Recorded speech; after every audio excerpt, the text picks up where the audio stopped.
Comenzamos con este sexto episodio. Sentimos la ausencia.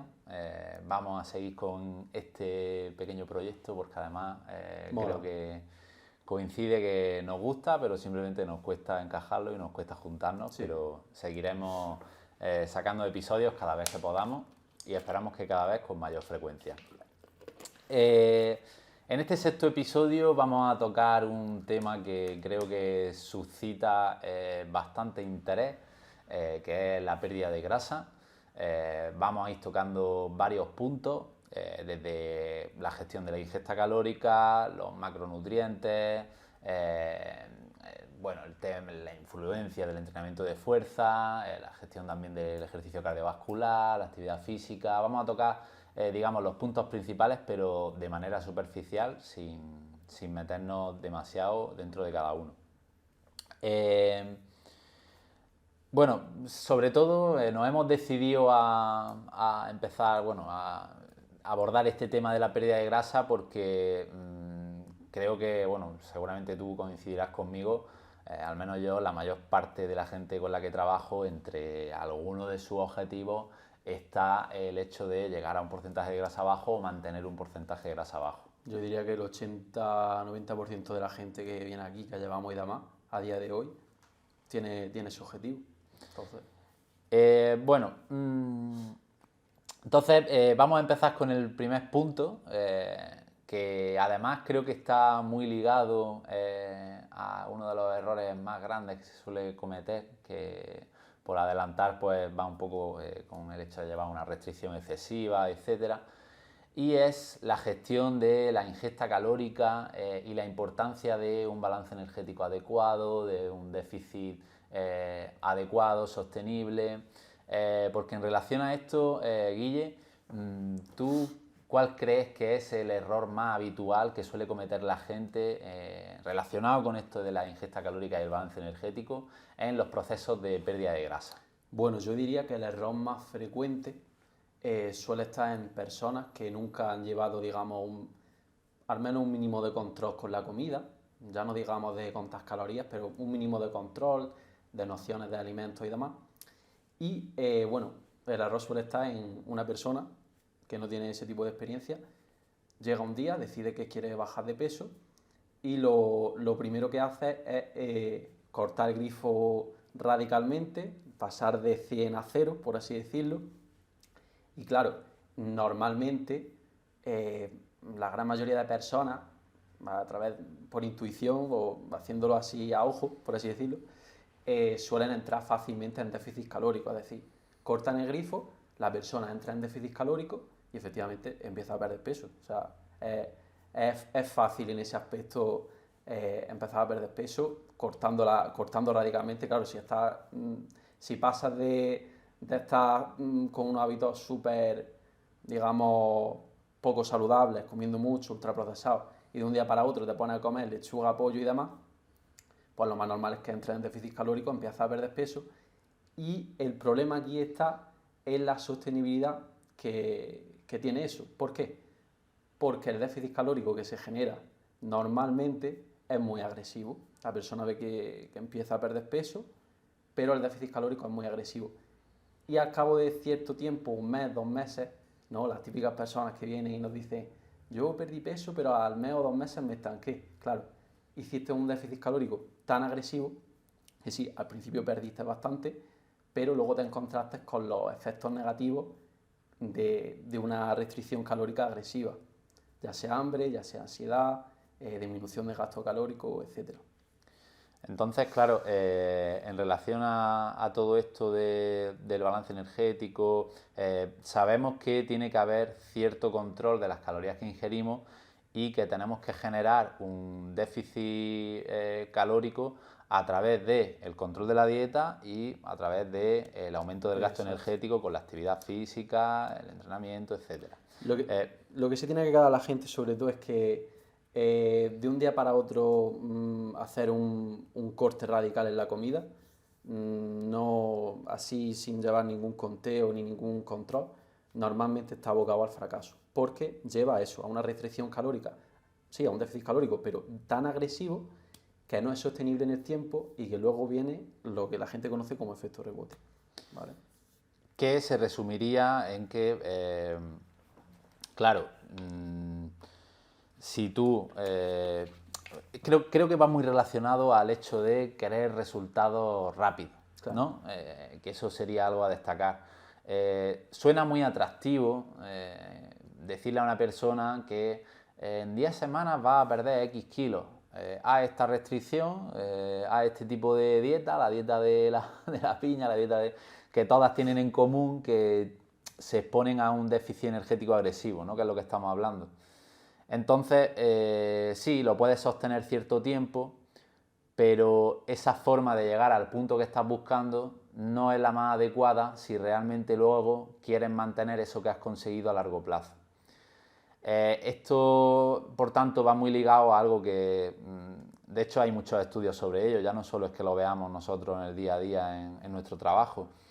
Está más que comprobado que las dietas excesivamente restrictivas en cantidad y variedad de alimentos, que se podrían relacionar con esto, ¿no? Con tener un déficit agresivo, a largo plazo producen peores resultados que las dietas que son más moderadas en cuanto a déficit energético, que permiten una mayor cantidad y variedad de alimentos y que por ende resultan más sostenibles y en el largo plazo producen mejores resultados. Eso es. Sobre esto hay incluso estudios. Igualmente, y estarás de acuerdo conmigo, de por sí tenemos que abandonar un poco el concepto de dieta, de restricción y empezar a verlo más como estilo de vida y más que restricción, elecciones, Claro. ¿no? Ya no, es que claro, ya no es lo que tú estabas apuntando o lo que hemos apuntado, que te vas a encontrar con los efectos fisiológicos negativos de hacer una restricción calórica muy agresiva, sino que es que además va relacionado con que no hay ningún aprendizaje, no hay ningún cambio de conducta durante ese proceso. Entonces, claro, si sumas que te vas a encontrar con los efectos fisiológicos negativos que están ahí, que gastes menos, ansiedad y demás, y aparte que no has tenido ningún aprendizaje a nivel de conducta de relación con la comida, nociones, aprendizaje, herramientas y demás, con el tema con los alimentos, pues efectivamente se está abocando al fracaso. Total. Bien, entonces, claro, como resumen de todo esto y como consejo así genérico para la gente, en cuanto a todo este tema del balance energético, de la ingesta calórica, digamos que la receta, que no hay una receta para todo, sería que a priori busquen un déficit más moderado que les produzca una pérdida de grasa paulatina, quizá no tan rápida como la que conseguirían con una restricción más drástica, pero de esta forma van a poder llevarlo mucho mejor, va a ser algo más sostenible y los resultados a largo plazo van a ser mejores, ¿no? Ese sería el consejo. Bien, pues cerrando un poco este tema de la ingesta calórica, vamos a pasar al siguiente punto que tiene que ver con los macronutrientes y la gestión de los mismos, porque claro, igual que se produce en algunos tipos de enfoques o de dietas que se popularizan por todo esto de los resultados a corto plazo, también tenemos talibanes, ¿no? De que es mejor bajar los carbohidratos mucho, las dietas bajas en carbohidratos son las que mejores resultados producen, no, la grasa es la mala, las proteínas no coman muchas, que son malas para los riñones, en fin, como que hay también una serie de creencias que se han asumido de distintos grupos, los que abogan más por la dieta cetogénica, los que abogan más por las dietas bajas en grasa. Y vamos a intentar dar un poco de luz en todo esto y entender que realmente no hay que restringir ningún macronutriente, sino que cada uno tiene sus funciones y que en función del contexto y de lo que estemos buscando hay que priorizar más uno u otro o bueno, no priorizarlo, sino darle más espacio o menos. Eso es. Bien, vamos a empezar con el tema de las proteínas. ¿Qué papel consideras tú que tiene la proteína dentro de un proceso de pérdida de grasa y qué importancia de cara bueno, Sí. al enfoque nutricional a seguir, etcétera. Así a grosso modo, si nos ahondamos mucho, podríamos decir que hay dos puntos por los que la proteína debería cobrar bastante protagonismo. De forma general ya debería cobrarlo, pero en una fase de pérdida de grasa, más aún. La primera sería la saciedad. ¿Cuánta gente no tenemos o cuánta gente no viene a iniciar un programa nutricional y viene de tener ingestas de proteínas súper bajas, súper bajas? Claro, esto, aparte de otras cosas, está relacionado con dietas muy poco saciantes, muy poco saciantes. La proteína es un nutriente, es el nutriente que más poder saciante tiene. Entonces, claro, si nosotros llevamos una alimentación en la que no tenemos muy claro qué alimentos son proteicos, estamos expuestos a alimentos que por norma general suelen ser muy bajos en proteína, ya sea porque estamos expuestos por la cultura Sí, procesado, alto en azúcares y grasa. Exactamente, y la cultura también de las comidas de las casas y demás. Entonces, yo lo primero que diría sería tener algunas nociones sobre qué alimentos son ricos en proteína y incluir proteína al menos en todas las comidas una ración, si no en todas, en la mayoría. Y volviendo al tema de los puntos, efecto saciante, va a tener más saciedad, lo cual te interesa muchísimo en una fase de pérdida de grasa, donde más tarde que temprano vas a encontrarte con algo de hambre o con sensación de que estás pudiendo comer más. Y el segundo efecto sería, o sea, el segundo punto sería el mantenimiento de la masa muscular. Es muy importante ese punto. Bien. Porque sabemos que una fase de pérdida de grasa sin un mantenimiento de la masa muscular también está abocada al fracaso y por ser ya claro y directo a un efecto rebote mucho peor del que podría ser si no se hubiese perdido masa muscular. Casi que eso lo vamos a tocar ahora cuando hablemos del entrenamiento de fuerza. ¿Vale? Entonces, la proteína es muy saciante, nos viene al pelo para una pérdida de grasa y nos viene bien de cara al mantenimiento de la masa muscular. Y si quieres añadir tú lo de la termogénesis, que bueno, es un poco es menos relevante. Bueno, sí, te refieres a las calorías que se consumen a través de la digestión. Sí. Bueno, no, como tú has dicho, creo que no es tan relevante. No es tan relevante, pero sí que bueno, es algo a tener en cuenta. Suma, al final suma. El mensaje sobre las proteínas es que interesa tener una ingesta. No hace falta que la dieta sea hiper, mega, ultra proteica, ¿vale? Que se ven barbaridades por ahí. No hace falta más de 1,5 a 2 gramos y medio por kilo de peso magro, ¿eh? Ojo a este matiz, que hay mucha gente que se equivoca y hace los conteos de los macronutrientes por peso su peso total. Siendo una persona con sobrepeso. Si te sobran 40 kilos de grasa, pesas 120 kilos y tu peso magro son 80 kilos, la proteína la tendrás que calcular en función de tu peso magro.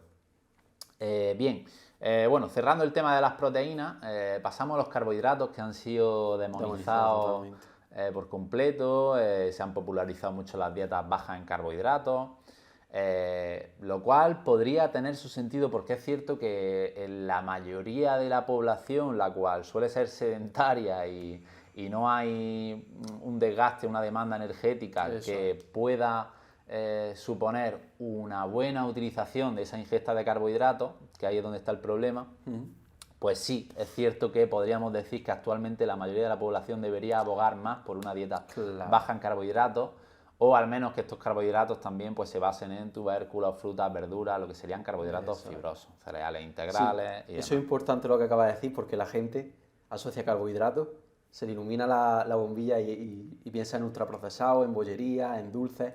No, hay carbohidratos, fuentes de carbohidratos que son muy saludables y que incluso la gran mayoría se benefician de utilizar por tema de saciedad, por tema por la densidad nutricional, los micronutrientes, la fibra. La gente, por ejemplo, no asocia carbohidrato a legumbres, por poner un ejemplo, y las legumbres son ricas en carbohidratos y carbohidratos de calidad, junto con otros nutrientes y demás. Bien, para aportar un poco de luz con este tema de los carbohidratos, como habrá muchos tipos de personas que nos estarán escuchando, podemos poner algún ejemplo de algún contexto en el que sería interesante tenerlos más altos o más bajos. A mí se me ocurre, ya que tú recientemente has pasado por una fase de pérdida de grasa bastante larga, no sé cuántos meses llevarás, pero... 5 o 6. 5 o 6, bueno, no es tan larga, pero sí que ha sido muy productiva. Y bien, tú, por ejemplo, ¿cómo has gestionado el tema de los carbohidratos y por qué? Me interesa este tema. Bueno, pues yo en mi caso tenemos que tener en cuenta que mi contexto no es el mismo que el que tú acabas de comentar. Tengo una actividad física relativamente alta, mi composición corporal, entendiendo composición corporal, relación músculo-grasa, es bastante favorable al músculo. Y tengo ya cierta experiencia en el entreno de fuerza, cierto manejo de carga y demás. Eso es lo que me ha permitido, o lo que me ha permitido en mi caso, beneficiarme de una dieta más alta en carbohidratos, ¿vale? Que es lo que sería, digamos, favorable a una persona como la que tú acabas de comentar, ¿vale?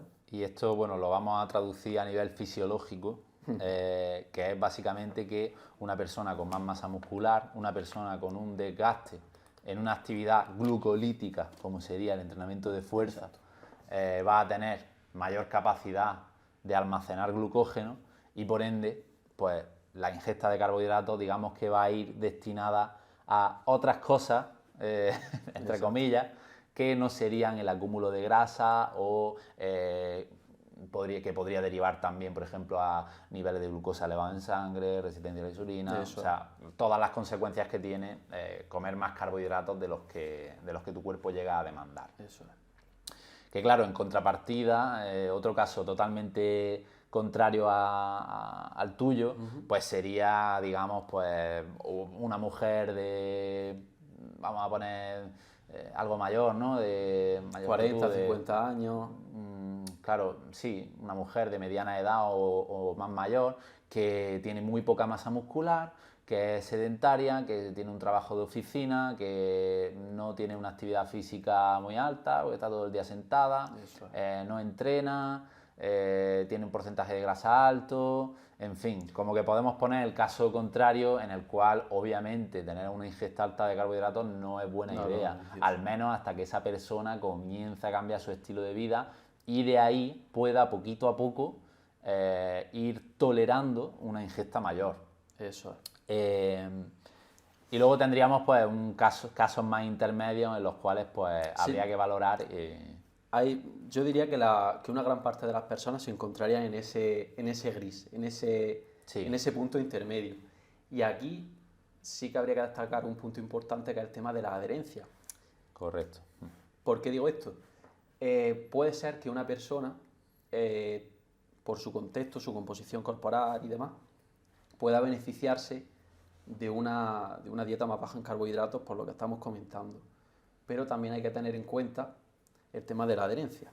Es decir, si yo veo que a una persona, en el caso de mi trabajo o tú en el tuyo, yo veo que una persona, sí, sería lo ideal sobre el papel, una dieta súper restrictiva en carbohidratos, pero le va a generar mucha adherencia tener, por ejemplo, su pan por la mañana, su arroz a mediodía, ajustar sus cantidades obviamente, puede que no sea lo más óptimo, pero se convierte en lo óptimo en el momento en el que esa persona se adhiere muchísimo a la dieta y la va a poder mantener a lo largo del tiempo y eso ya le va a hacer mejorar su composición corporal y va a hacer que todo esto se revierta. Claro, básicamente aquí lo que buscaríamos es un equilibrio entre que la persona, obviamente, si no puede ingerir más de X carbohidratos por el motivo que sea, pues no le vamos a poner, por más adherencia que le genere, no le vamos a poner esa cantidad, ¿no? Pero sí que a lo mejor aumentarlos por encima de lo que sería la idoneidad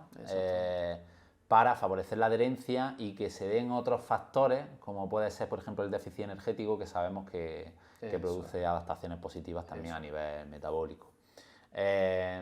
Entonces, pues bueno, lo que al final se basa un poco en lo que nosotros tratamos de buscar con la gente, que es el equilibrio entre obtener resultados, ya sea a nivel de composición corporal o salud, y generar adherencia al proceso y que pueda ser sostenible a largo plazo, que al final es lo que va a hacer que esa persona consiga su objetivo y Eso obtenga mejores resultados.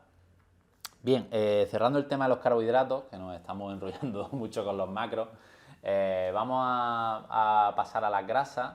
De las grasas vamos a hacer un comentario algo más breve, creo que suscitan menos dudas. Y bueno, básicamente decir, respecto a los macros en general, de los que hemos hablado, hay dos que son esenciales, que no se pueden eliminar por completo porque el cuerpo los necesita sí o sí para vivir, que son las proteínas y las grasas, que son las que nos ocupan ahora mismo. Y los carbohidratos sí que es verdad que no son esenciales, podemos vivir sin carbohidratos, pero por todo esto que hemos comentado, pues son también no necesarios, pero muy recomendables. Sí. Bien, el tema de la grasa, especialmente diría, bueno, también tiene un potencial saciante, quizá no tanto como las proteínas, pero sí que aumentan la saciedad y sobre todo como macronutriente esencial que es no bajarla de cierta cantidad que podría corresponder, el mínimo diría que sería un 0,5 gramos por kilo de peso magro, 0,6 sí, quizá en hombres. eso ya sería lo mínimo. Mínimo, exacto. Sí. Y en el caso de las mujeres quizá un poco más alta, 0,8 o 1, y insisto, estamos hablando de los mínimos. Eso es. Estamos hablando también, por matizar, que a lo mejor alguien se ha perdido, de gramos de ese macronutriente por kilo de peso corporal, ¿vale? Pues si estáis oyendo 0,8... kilo de peso corporal magro, como hemos comentado antes. Exacto. ¿Vale? Y luego, pues tratar de priorizar dentro de la fuente de grasa, pues fuentes de grasa saludables, ácidos grasos esenciales, omega 3, en fin. Que también habrá el que piensa en el que le dices carbohidrato y piensa en ultraprocesados, el que piensa en grasa y ya pensará en fuentes poco saludables. Exacto, en el tocino. En el tocino, en el bacon. Vale, hay grasas muy buenas, semillas, aguacate, frutos aceite secos, aceite de oliva, hay un montón, pescado, ¿no? Pescado azul, pescado graso, en fin. Y con esto ya cerramos el tema de los macros, aunque se nos ha quedado pendiente también hablar un poco de la fibra, pero bueno, lo dejamos, pasamos al siguiente punto, ¿no? Simplemente aclarar que la fibra, pues bueno, es necesaria y que también tiene un poder saciante bastante poder grande. saciante exacto y que beneficia la pérdida de grasa, así como al tránsito intestinal. Y bueno, vamos a seguir con el siguiente punto para no enrollarnos mucho más con los macros. Vale, entreno de fuerza, ojo. Sí, el entrenamiento de fuerza. Este punto me parece también especialmente interesante en el sentido de que en muchas ocasiones, y tú te lo habrás encontrado infinidad de veces, hay muchas personas que tienden a pensar que no es para ellos, que ellos lo que quieren es perder grasa, perder peso, que ¿para qué quieren hacer pesas? Si lo que tienen que hacer es hacer cardio o andar, o sea, no se suele relacionar el entrenamiento de fuerza con la pérdida de grasa. Al menos en el aspecto social, quizás en el ámbito ya más del fitness está un poco más visto, pero sí que la gente, ¿no? de a pie, por así decirlo, no lo tiene todavía. No le termina de dar la relevancia. Bien, pues vamos a comentar de forma breve qué beneficios tiene el entrenamiento de fuerza en la pérdida de grasa, por qué es tan importante. Y bueno, venga, arrancamos con ello, cuéntame. Más allá de un tema estético, que es evidente que si tú haces una etapa de pérdida de grasa muy larga, pierdes muchísimo peso y te llevas masa muscular por delante, porque esto hay que dejarlo claro, cuando tú haces un déficit calórico, el cuerpo va a utilizar la grasa para compensar esa falta de energía, pero va a llegar un momento que también va a usar el músculo para compensar esta falta de energía, y eso es lo que nos llevaría a una pérdida de masa muscular. El entrenamiento de fuerza, en el contexto que estamos hablando de una pérdida de grasa, el objetivo que tendría es el mantenimiento de esa masa muscular, o en muchos casos la mejora, ya dependiendo del nivel de la persona. Entonces, como iba diciendo, beneficios más allá de un tema estético, que es evidente que va a ser más favorable, el tema estético es subjetivo, pero va a ser mejor siempre acabar una pérdida de grasa con un buen mantenimiento, incluso ganancia de músculo. Pero más allá de eso, directamente podríamos decir que una mejor masa muscular va a estar relacionado directamente con mayor pérdida de grasa a largo plazo. Por no entrar mucho, podríamos decir que nuestro cuerpo va a ser mucho más eficiente a nivel metabólico, va a ser mucho más eficiente con los nutrientes en general y, por tanto, el propio hecho de ganar o mantener la masa muscular ya va a tener una relación directa con a largo plazo poder perder más grasa. Y con perder aún más.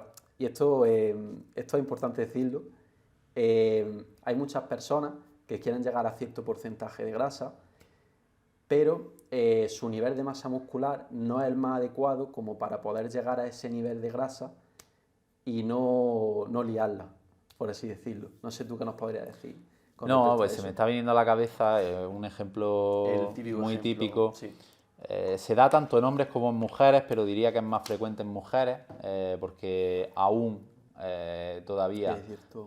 sí hay cierta resistencia por parte de muchas mujeres que tienen unas creencias erróneas sobre la fuerza y demás.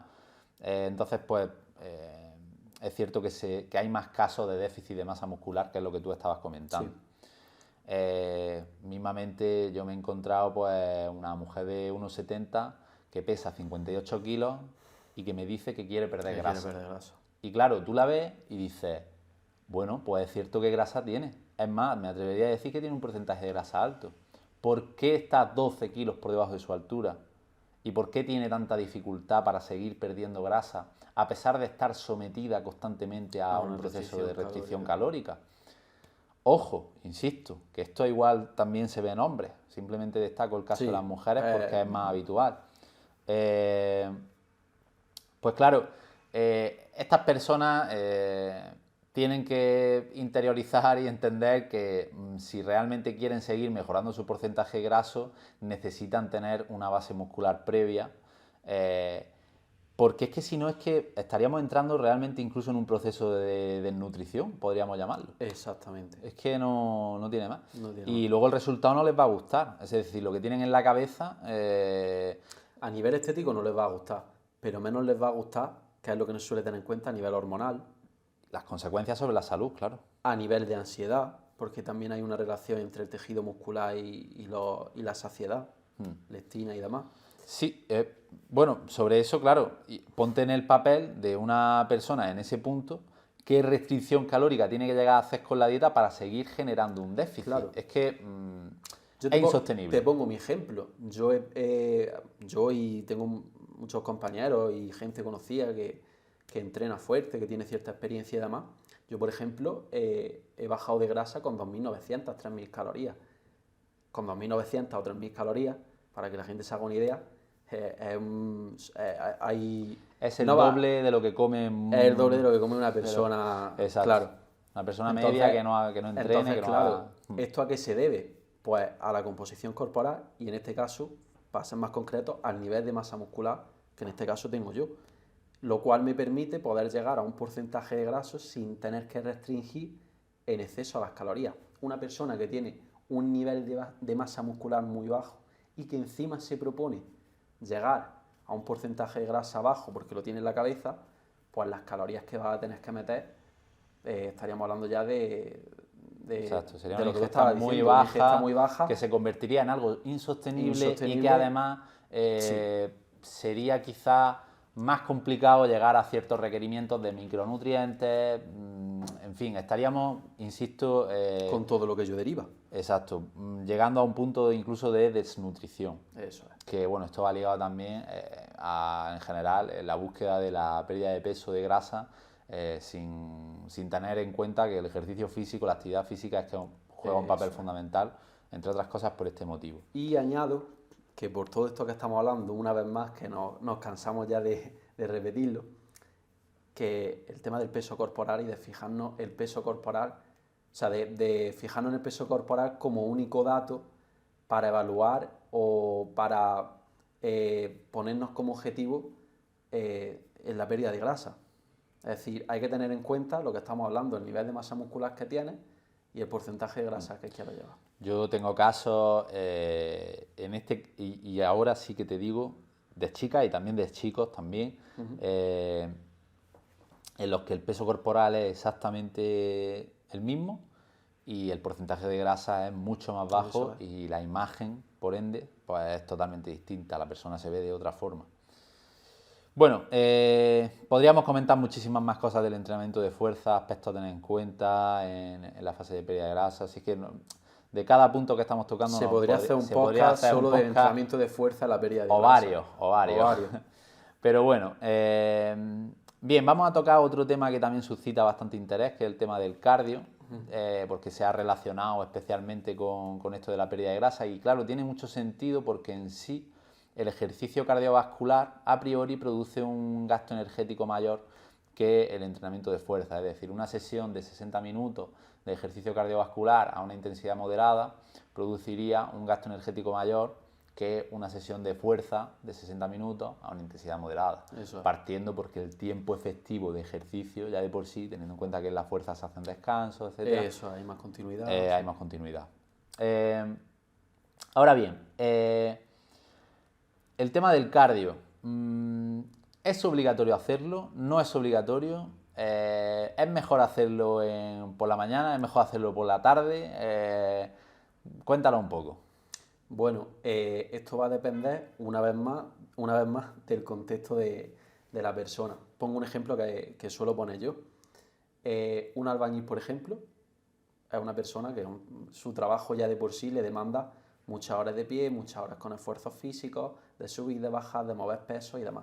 Es una persona que de por sí ya durante el día genera un gasto calórico bastante elevado. En este tipo de casos, sea un albañil, sea cualquier trabajo más demandante físicamente, el cardio es una herramienta de la que se puede prescindir porque esa persona tiene relativa facilidad para entrar en un déficit calórico, ¿vale? ¿Qué pasa en personas que es lo más habitual? Como por ejemplo nosotros, que nosotros en nuestro trabajo en sí somos sedentarios.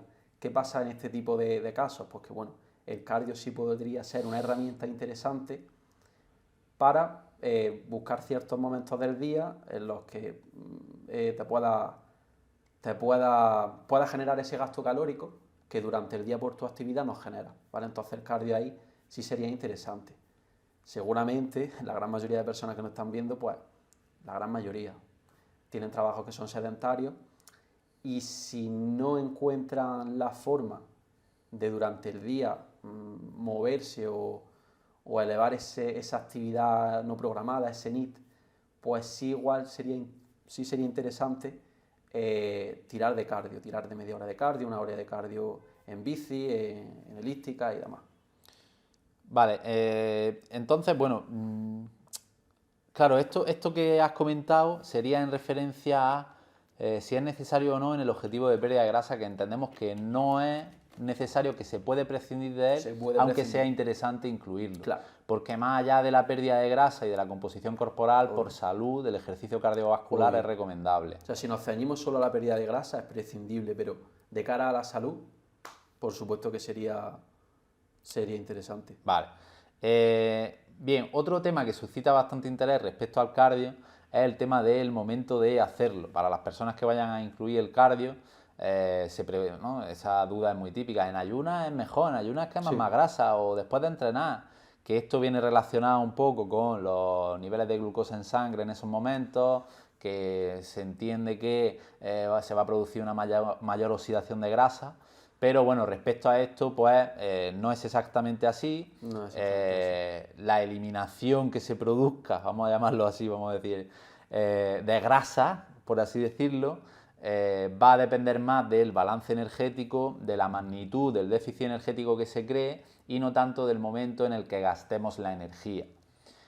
Aunque pudiese haber ligeras diferencias, no es lo más determinante, por lo tanto, el mensaje con el que se tiene que quedar la gente, creo yo, es que lo incluyan en el momento que les sea más factible por la organización de su día a día. Exactamente. Y por otra parte, pues insistir en que no, aunque sea prescindible, es recomendable incluirlo.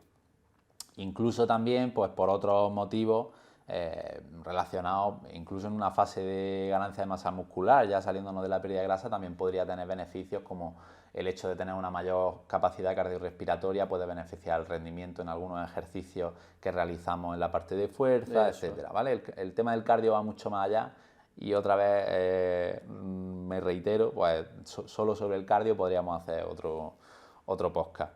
Bien, En relación al cardio, que entendemos que en la fase de pérdida de grasa pues es una herramienta más para generar un mayor gasto energético y por ende un déficit y que se produzca dicha pérdida, hay otra actividad física que se realiza de forma no pautada, que no la entendemos como ejercicio físico, no es algo que tenemos programado, pero que también suma a todo esto del gasto energético y el hecho de generar un déficit, y es el NEAT.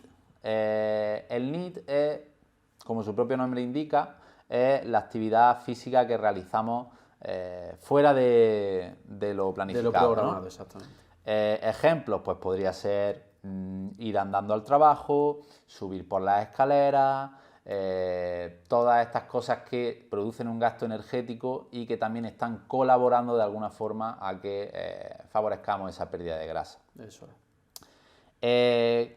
Claro, el problema del NEAT sobre todo va para las personas que, según el ejemplo que tú estabas poniendo antes, pues claro, el caso del albañil pues tiene un NEAT de la hostia y no se tiene que preocupar en absoluto porque ya de por sí lo está cubriendo por su día a día. Pero en cambio las personas como tú y como yo que trabajamos delante de una pantalla todo el día sentados en una silla, pues sí que lo tenemos un poco más jodido y tenemos que hacer por buscar momentos o estrategias para aumentarlo, no solo por la pérdida de grasa y la composición corporal en sí, sino como comentaba también con el tema del cardio, por la influencia que tiene a nivel de salud. Entonces, para la gente, para que se quede con alguna recomendación de cómo pueden medir el tema del NEAT o cómo pueden incrementarlo, ¿cómo lo plantearías tú? Muy sencillo. Yo suelo hacerlo personalmente, tanto conmigo como con la gente, a través de los pasos, midiendo el número de pasos diarios, que al final no deja de ser una forma más de intentar compensar un poco esa poca actividad no programada que tienes durante el día. Sería eso, la forma de buscar un poco compensar esa falta de actividad durante el día que la mayoría de la gente pues no tenemos, ¿vale? Entonces, a mí me gusta hacerlo por los pasos. Te propones un número de pasos, empieza lo que más se escucha son los típicos 10.000 pasos, ¿no? Y a partir de ahí, pues te puedes ir proponiendo el objetivo de subir 1.000 pasos a la semana, 2.000 pasos a la semana, o de esos 10.000 pasos que hagas, hacer intervalos y 5 minutos caminando más rápido, 5 más lento. Y también, en definitiva, todos los pequeños momentos que aparentemente no tienen importancia en los que tú puedas moverte más, aparcar el coche un poco más lejos, prescindir del ascensor y subir las escaleras. Cosas que la gente se lo dice y al principio es como, pues sí que esto no tiene, lo veo una tontería. Pues todo eso son cositas que van sumando a lo largo de los días, a lo largo de las semanas, etcétera, etcétera, que al final hacen que tu gasto calórico se eleve bastante. Sí, respecto a esto que has comentado, creo que es interesante hacer un apunte, que es una curiosidad. Sí. El NEAT es lo que no nos pautamos, por lo tanto, de forma inconsciente podemos tender a reducirlo. En un proceso de pérdida de grasa, cuando nos exponemos durante suficiente tiempo a un déficit como para que se produzca una pérdida y demás, inconscientemente Esto es muy bueno. Se producen una serie de adaptaciones en nuestro cerebro que nos hacen tender a movernos menos y entrar en modo ahorro energético. Eso es. Por lo tanto, tener presente todas estas cosas que tú has comentado y hacer por aumentar el NEAT es muy importante para que no tendamos de manera inconsciente a reducir nuestro gasto, perjudicando el déficit y por ende nuestros resultados a nivel de pérdida. De hecho, la clave cuando ya llevas cierto tiempo en fase de pérdida de grasa suele estar ahí, en esas pequeñas tonterías de ir moviéndote un poquito más. Cuando ya has perdido cierto peso, intenta aparcar más lejos, deja el ascensor, ve andando ve a hacer la compra andando. Suele tener eso bastante impacto para poder continuar esa pérdida de grasa y no tener que seguir restringiendo mucho las calorías, que al final siempre va a ser más negativo comer menos y gastar poco que comer más y gastar más. Siempre va a ser eso más positivo. Y de hecho, y otra cosa que me gustaría añadir y ya si quieres terminamos con este punto, es que normalmente los estancamientos, aparte de todo lo que hemos comentado anteriormente, suelen venir más por ese descenso del NEAT que porque el metabolismo me baja o el metabolismo lo tengo lento.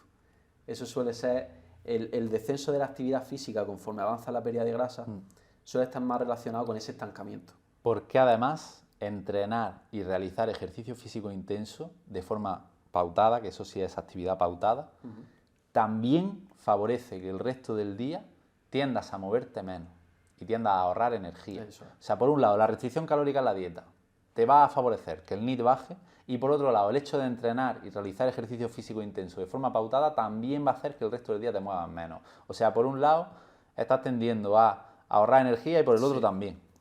Así que bueno, pasamos al siguiente punto, que creo que es otro que también suscita bastante interés, que es el tema de la suplementación.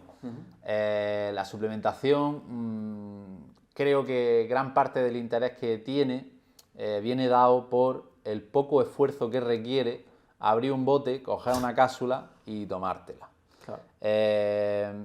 Claro, cuando a una persona le dices que con X suplemento su pérdida de grasa se va a ver favorecida, es normal que se tire directamente, si dispones de los recursos económicos para ello, a comprarla. En cambio, si le dices que tiene que cambiar ciertas acciones y ciertos hábitos, esto le cuesta un esfuerzo mayor que la mera inversión económica, que si dispones del dinero, pues no es ningún drama, ¿no?